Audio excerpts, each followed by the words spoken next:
Yeah, it was just like when you do the backing vocals, you're alright, we're not paying attention to you, but then when you're actually singing lead vocals, it's just like, oh dear. Were you nervous as well? Me? Mm. Not so much. I'm sort of proud, really. Very proud. And well, now you did the test, so it's kind of okay. But when the moment is coming, generally 15 seconds before to go on the stage, is that worst moment?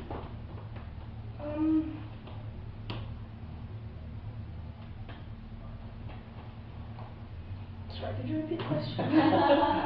You know, the stress you have just before to start singing. Yeah, it's mainly when you're actually on stage and you're seeing everyone there and you see how many people there are and you're looking out to see how many people there are, and that's when you get most nervous. Once you start. Yeah, once you start, you get to relax, like I said before. So yeah, when other questions are about the school. I was wondering if you want to tell me a little bit about, you know, how, if you see any change and what kind of change in the last, I don't know, how long is it 2 years? How long have you been here in this school for? 2 years. Yeah, about 2 years, Yeah. almost 3. So what kind of big changes in the last 2 years? Oh, there's been lots of changes. Lee's a lot more confident now. I think when we got the place for Lee in the school, there was a bit of trepidation about how Lee would sort of interact with the other people in the school, and vice versa, how the school would react to Lee, because Lee's quite quirky. But yeah, I think all in all, it's been really good. Lee's been made to feel really comfortable since day one, and Lee's confidence and self-esteem seem to have taken off. You know, always achieving things in school. All the teachers have very nice things to say about you all the time, don't they? It's been very constructive. With the other children as well, the relationship with the other children. Yeah, there's normal teenagers really. You know, they scream and shout sometimes, and other times they're very very good together. But yeah, generally I think Lee's outlook on relationships has changed. It was a difficult thing in the past, but I think it's, you know, now being here, you know, in such a supportive environment, it's very constructive for Lee's future. So how do you see him in a few years' time? Do you think What did you want to do? I want to be a psychologist. Like singing and music would probably be a hobby, and you know, psychology would be the main focus. Why? I just like to help people with their problems, because I feel then that I've achieved something really great. There's always been.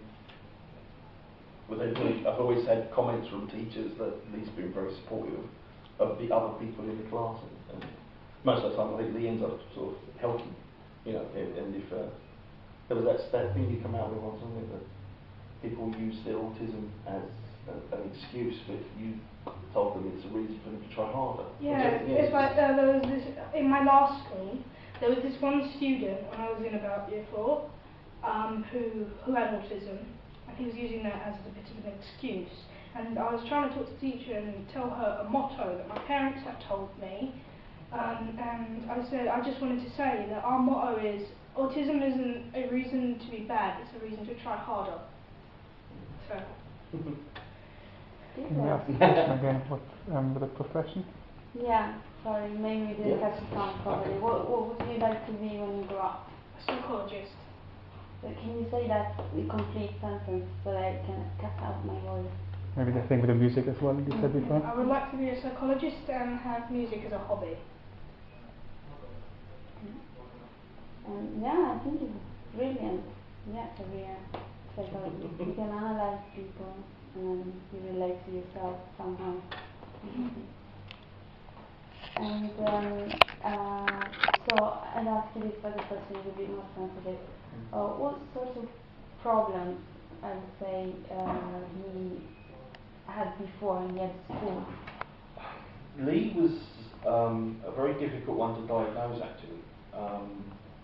Originally, I think we noticed problems very early in Lee's development, and we sort of spoke with local, you know, what they call the health visitors and stuff that come in to about children's development. And we went through all the various stages of seeing this doctor and that doctor and this psychologist and that psychologist. And initially they said, oh, Lee's just got a speech impediment problem, and then it was Lee's got dyspraxia, and then this, that, and the other. And eventually they diagnosed Lee with autism. And it's a very difficult path, I think, because it takes a number of years, and the diagnosis just seems to change. But Lee sort of takes parts from all across the autistic spectrum, so it's very difficult to pinpoint any one thing. And that was sort of really why you ended up here, because you don't fit anywhere else. and there's a lack of support for Lee's particular needs in our local area. So Lee makes the trip here every day, and it's been great so far.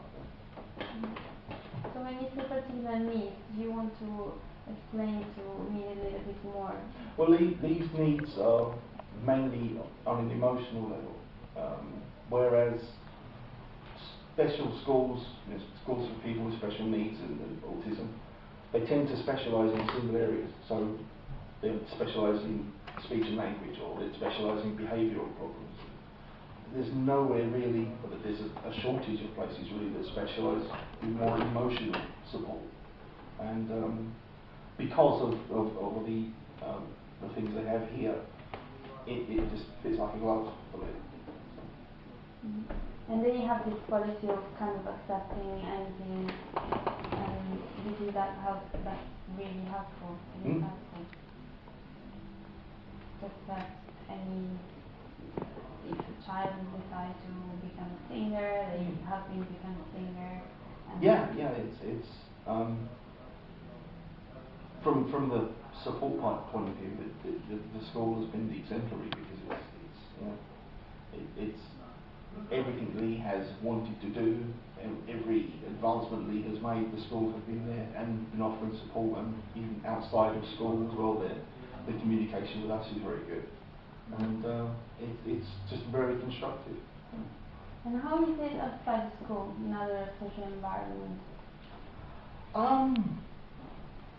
Well, there are 5 of us living together: Lee's brother and sister, and myself and my wife. My wife's disabled, so it's quite hectic. We have all sorts of adaptations to our house. We have a lift that goes through the floor and to the bedrooms and bathroom and stuff.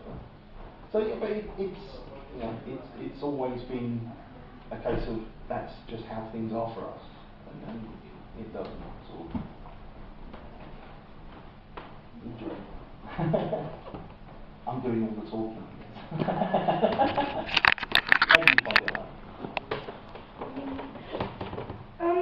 Sometimes it can be a little difficult, Terry and all.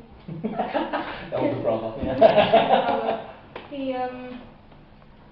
I don't think he really understands what it's like, obviously, so he's not quite... He's getting better. He's getting better, but he's not quite there yet. And with outside of the house, another social environment? I don't know. I mean, Lee builds relationships with adults far more than children. For most of them, all of Lee's friends are probably, sort of adult age. Because you're quite mature. It's just that most teenagers nowadays cannot sit down and have a civilized conversation with you and just calm down for a second and speak in proper English. they will speak complete gibberish, and it's kind of annoying for me. whereas adults will just sit down and have a chat with you. But even for an early age, Lee's always relating to adults more. I mean, as young as sort of 3 and 4, it was always for adults. It's one of the things about coming here. It's nice to know that Lee's in the environment where the people in the school have sort of these ages are very similar, and they're all given the same level of support to relate to each other. So. Anything else you want to tell? What do you think of this book? Amazing, life changing. I recommend it to anyone else who has a child that needs emotional help or any help at all, anything. If they need help with anything, this school is the right place to go. Says it all. Okay, thank you. Thank you very much. It was really good. Okay, thank you.